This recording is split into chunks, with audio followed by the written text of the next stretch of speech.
বিসমিল্লাহির রহমানির রহিম। আমি এখন দাঁড়িয়ে আছি বগুড়া জেলার গাবতলী উপজেলার নসিপুর ইউনিয়নের বাগবাড়ি গ্রামে শহীদ প্রেসিডেন্ট জিয়াউর রহমানের বাসভবনে। গ্রামীণ পরিবেশ, চারিদিকে পাখির আওয়াজ, কিচিরিমিচির শব্দ, এই সৌন্দর্যের চারপাশ দিয়ে ঘেরায় শহীদ প্রেসিডেন্ট জিয়াউর রহমানের বাসভবন। দাদা মৃত কামাল উদ্দিন এবং দাদি মিসিরুন্নেসা, পিতা মনসুর উদ্দিন এবং মাতা জাহানারা খাতুন রানীর দম্পতিতে 5 সন্তানের মধ্যে দ্বিতীয় সন্তান তথা কমল তথা শহীদ প্রেসিডেন্ট জিয়াউর রহমান 1936 সালে 19শে জানুয়ারি এই বাসভবনে জন্মগ্রহণ করেন। এখানেই তার শৈশব এবং কৈশোরে বেড়ে ওঠেন কমল তথা শহীদ প্রেসিডেন্ট জিয়াউর রহমান। তার শৈশবের কিছুটা অংশ কলকাতাতে কেটেছে।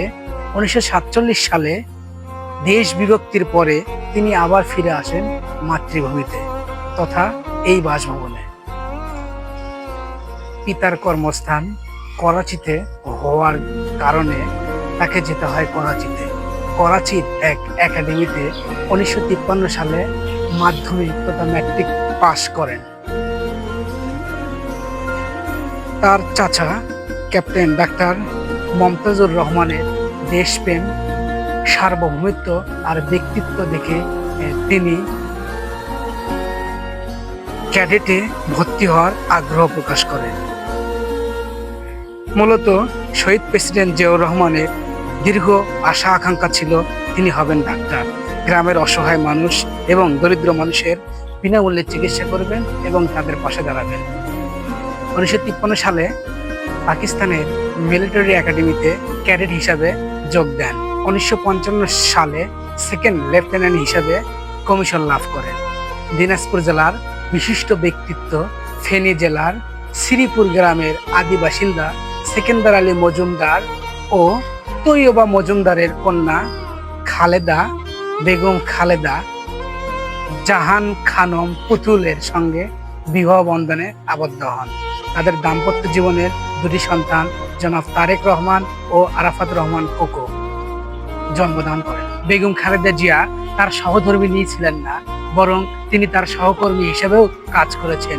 এই জন্যে দেশের আপমন জনগণ তাকে গণপ্রজাতন্ত্রী বাংলাদেশ সরকারের প্রধানমন্ত্রী হিসেবে আখ্যায়িত করেছেন বা মর্যাদা দিয়েছেন। 1965 সালে ভারত পাকিস্তানের যুদ্ধের সময় তিনি বীরত্ব ভূমিকা পালন করেন। এই জন্য তাকে হিলানি জুরাত খেতাব ভূষিত করা হয়। 1971 সালে তিনি মুক্তিযুদ্ধের সময় 8ম ইস্ট বেঙ্গল রেজিমেন্টর কমান্ডো হিসেবে দায়িত্ব পালন করার পর 1 নম্বর সেক্টরে কমান্ডার হিসেবে দায়িত্ব পালন করেন ও পরে জেট ফোর্সের ক্যাপ্টেন হিসেবে দায়িত্ব পালন করেন। যুদ্ধের সময় তার অসামান্য অবদানের জন্য তাকে বীর উত্তম খেতাবে ভূষিত করা হয়। 1977 সালে 21শে এপ্রিল রাষ্ট্রপতি হিসাবে তিনি প্রথম শপথ গ্রহণ করেন। 1978 সালে 1 সেপ্টেম্বর বিএনপির দল প্রতিষ্ঠিত করেন তিনি।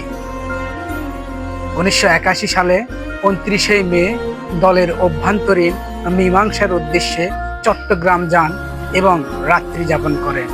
পরে 30শে মে একদল সেনা বর্বর বুলেটের আঘাতে ক্ষতবিক্ষত হয়ে যায় তার দেহ এবং সেখানেই তিনি শাহাদাত বরণ করেন।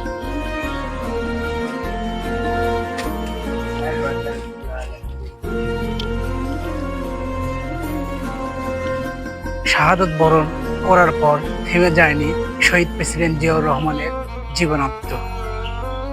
রয়ে গেছেন হাজারো মানুষের ভিতরে তার দেখানো দেশপ্রেম,